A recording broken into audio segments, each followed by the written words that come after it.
तेज प्रताप यादव क्या हमको कर रहे हैं कि हमको लीगल नोटिस भेजे हैं कि immediately withdraw the false complaint dated 5 February 2026। मतलब हम जो एसके पुरी थाना में जो हमने कंप्लेन दिया उसको कह रहे हैं कि उस कंप्लेन को उठा लो, मतलब केस को वापस ले लो।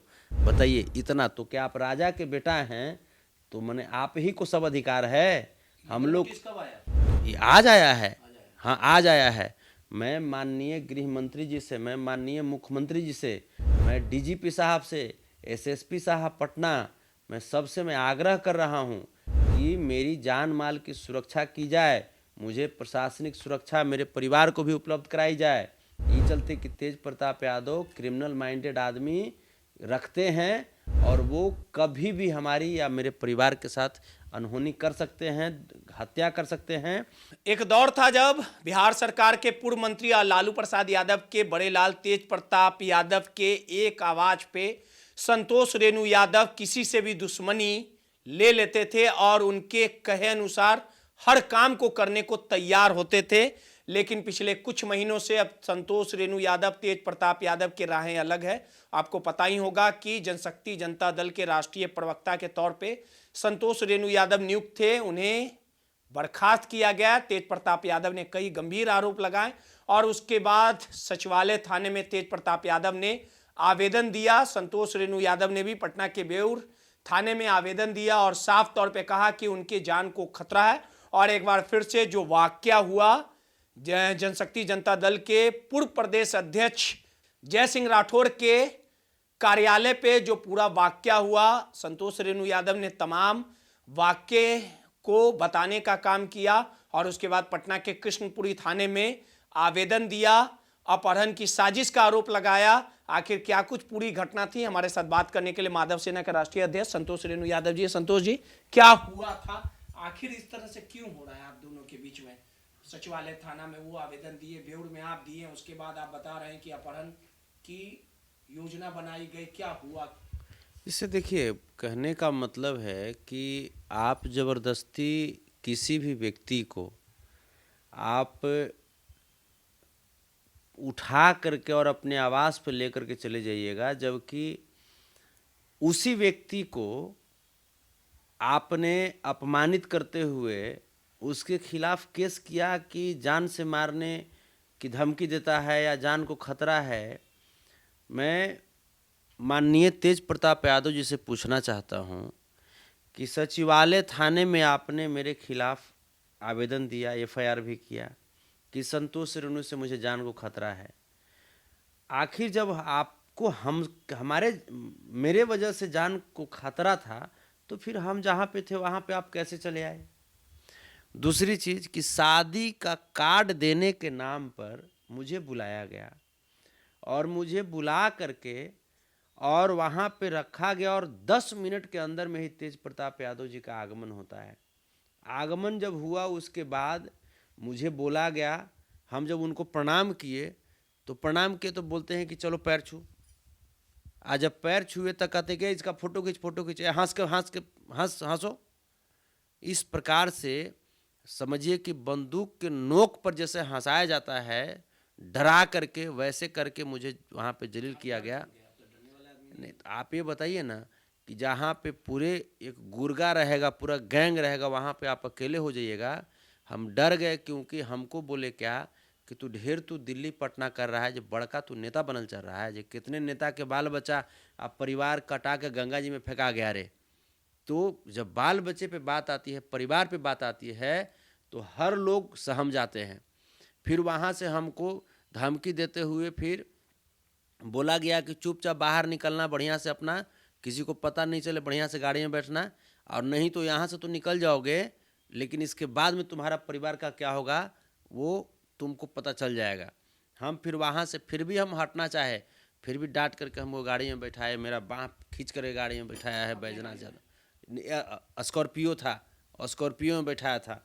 उसके बाद फिर जा कर के वो राठौर जी बोले कि जो नहीं जे हाई क्रॉस में बैठने के लिए, तो हाई क्रॉस में फिर हमको बिठाया। राठौर जी बचा रहे थे कि उधर सपोर्ट कर रहे थे? ये हमको पता नहीं चल रहा है कि वो किधर थे, इधर थे या उधर थे। चूँकि राठौर जी को भी ले जाया गया था चूंकि राठौर जी उनके पार्टी के लोग हैं तो भाई जाहिर सी बात है कि अपने पार्टी का ही पक्ष लोग लेंगे। अब उसके बाद आवास ले जाया गया। आवास ले जाने के बाद वहाँ पे मुझे जान से मारने की योजना बना दी गई थी।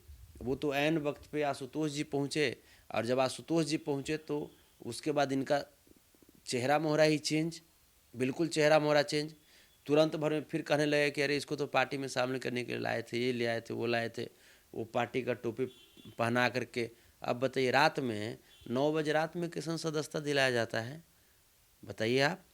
और अगर 9 बजे रात में सदस्यता दिलाया जाता है तो फिर तमाम मीडिया को रख देना है आप हैं। जब राठौर जी अगर वहाँ नहीं पहुँचते तो मुझे मार करके ये लोग फेंक देते। सॉरी, हाँ, आशुतोष जी अगर नहीं पहुँचते तो हमको तेज प्रताप यादव जी और इनकी पूरी टीम के लोग हमको मार करके फेंक देते ये लोग। और बगल में प्लेटफार्म है, पटरी है, उस पर फेंक देते।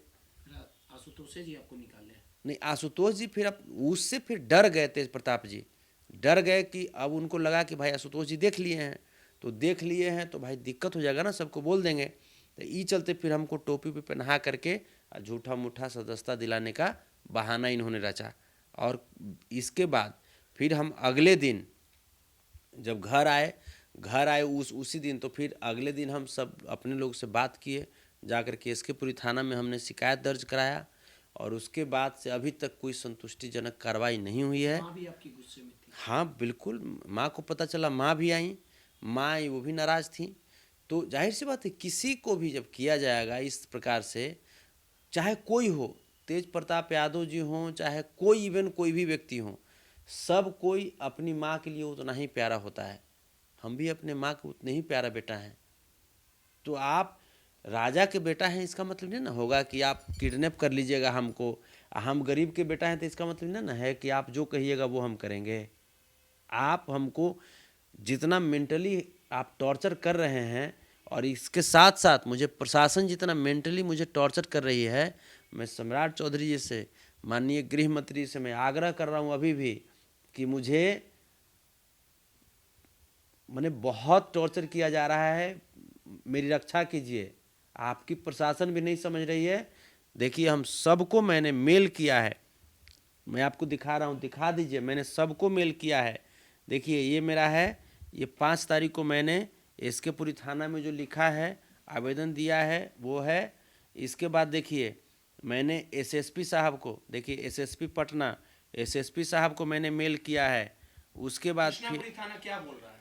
वो जैसे कार्रवाई नहीं कर रहा है। उसके बाद देखिए मैंने डीजीपी साहब को मेल किया है, देख लीजिए डीजीपी साहब को भी मैंने मेल किया है, अभी तक कुछ कार्रवाई नहीं हुआ है। मैंने सीएम साहब को मेल किया है, देखिए मैंने सीएम साहब को मैंने मेल किया, देखिए सीएम साहब, मैंने उनको मेल किया। मैं सम्राट चौधरी जी को मेल किया हूँ, अभी मैं आपको दिखाता हूँ जिनको जिनको मैंने भेजा है प्रति, जैसे देखिए मेल किया है। और कब का है ये देखिए, 9 फरवरी को ही हम मेल कर दिए हैं। जब हम देखें कि थाना से जब कोई हमको मदद नहीं मिल रहा है, तो फिर मैंने होम डिपार्टमेंट के सेक्रेटरी साहब को मैंने मेल किया, लेकिन मुझे कोई ये नहीं मिल रहा है। और उसके जगह पे अब तेज प्रताप यादव जी को इतना समय दे रहा, मैंने प्रशासन दे रहा है, तेज प्रताप यादव उल्टा हम पे लीगल नोटिस भेजे हैं कि केस उठाओ और नहीं तो हम भी तुम पे केस करेंगे। ये आज हमारे पास आया है लीगल नोटिस, हमारे पास लीगल नोटिस आज आया है। मैं आपको मैं लाऊं जा करके। साफ तौर पे उस दिन जो वाकया हुआ था उसके तमाम बातों को संतोष रेणु यादव रख रहे थे। उसके बाद देखिए क्या संतोष रेणु यादव देखिए उसके बाद जब हमने केस किया, शिकायत दिया यहाँ एसकेपुरी थाना में, तो एसकेपुरी थाना के देखिए प्रशासन जो है वो कैसे एक राजा के बेटा को बचाने का काम कर रही है और एक गरीब के बेटा को न्याय नहीं दे रही है, प्रताड़ित कर रही है। देखिए मैंने 5 तारीख को ही शिकायत दिया, 5 तारीख से लेकर के आज कितना दिन बीत गया, आज करीब 6-7 दिन हो गया, अभी तक कोई कार्रवाई नहीं हुआ है। अब ये प्रशासन टाइम दिया तेज प्रताप यादव को, और तेज प्रताप यादव क्या हमको कर रहे हैं कि हमको लीगल नोटिस भेजे हैं कि immediately withdraw the false complaint dated 5 February 2026। मतलब हम जो एसकेपुरी थाना में जो हमने कंप्लेन दिया उसको कह रहे हैं कि उस कंप्लेन को उठा लो, मतलब केस को वापस ले लो। बताइए, इतना तो क्या आप राजा के बेटा हैं, तो मैंने आप ही को सब अधिकार है। हम लोग ये आज आया है, हाँ आज आया है। मैं माननीय गृह मंत्री जी से, मैं माननीय मुख्यमंत्री जी से, मैं डीजीपी साहब से, एसएसपी साहब पटना, मैं सबसे मैं आग्रह कर रहा हूँ कि मेरी जान माल की सुरक्षा की जाए, मुझे प्रशासनिक सुरक्षा मेरे परिवार को भी उपलब्ध कराई जाए। ये चलते कि तेज प्रताप यादव क्रिमिनल माइंडेड आदमी रखते हैं और वो कभी भी हमारी या मेरे परिवार के साथ अनहोनी कर सकते हैं, हत्या कर सकते हैं। और मेरा जो केस जो किया गया है इसके थाना में, उस केस को ये मुझे बताया जाए कि रजिस्टर्ड क्यों नहीं किया जा रहा है। अगर उस केस में लिखी हुई बातें अगर गलत साबित होती है तो उल्टा हम पे केस कीजिए, कोई दिक्कत नहीं है। लेकिन जब केस कर रहे हैं तो जैसे यहाँ वाला भी, बेऊर वाला भी वैसा ही हुआ, वहाँ वाला वैसा ही हुआ। और ये जो जैसे तेज प्रताप यादव जब कोई झूठा मूठा केस करते हैं तो इनका केस तुरंत रजिस्टर्ड हो जाता है। तो मैंने इनके लिए कानून अलग है और हमारे लिए कानून अलग है। और दूसरी चीज़ कि 42A हार्डिंग रोड में जो इनका निवास स्थान है, सरकारी आवास में रह रहे हैं, वो मुझे बताइए कि वो किस हैसियत से रह रहे हैं। क्या वो वर्तमान में विधायक हैं? क्या वो वर्तमान में मंत्री हैं? क्या वो वर्तमान में एमएलसी हैं? किस हैसियत से वो रह रहे हैं? वो जो आवास है, उस आवास को गुंडागर्दी का वो जगह बना लिए हैं। तो मैं सरकार से भी पूछना चाहूँगा कि सरकार आखिर इनको इतनी रिलीफ क्यों दे रही है। चलिए, सीधे तौर पे संतोष रेणु यादव को लीगल नोटिस भेजा गया है।